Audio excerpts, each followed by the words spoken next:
वन्दे मातरम् वन्दे मातरम् सुजलां सुफलां मलयज शीतलां শপথ গ্রহণ করলেন রাজা গোপালাচারী। ভারতবর্ষের বহু প্রতীক্ষিত এই স্বাধীনতা উৎসবের বার্তা বহন করে নিয়ে চলেছে পথে পথে প্রভাত ফেরির দল। রাজপথে আজ উৎসবের অন্ত নেই, প্রতি গৃহ জুড়ে উড়ছে জাতীয় পতাকা। এই সেই ত্রিবর্ণ রঞ্জিত পতাকা জাগে না আজকে, বন্দি শিবিরে উঠেছে সচকিত হয়ে, আজ তার উচ্চ চূড়ে তোলা হয়েছে জাতীয় পতাকা।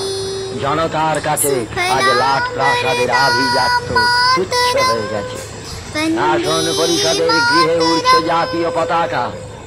वन्दे मातरम्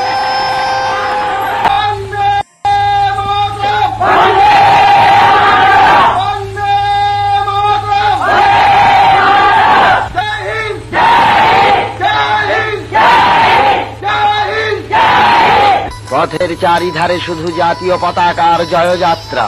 চতুর্দিকে পত্র পুষ্পে তোরণ পতাকায় এতদিনের ঘুমন্ত রাজপুরী যেন সহসা উঠেছে জেগে। হিন্দু মুসলমান সহসা আজ যেন এক জাতীয়তার মন্ত্রে দীক্ষিত। আজ যেন কোনো ভেদাভেদ, কোনো বিরোধ নেই।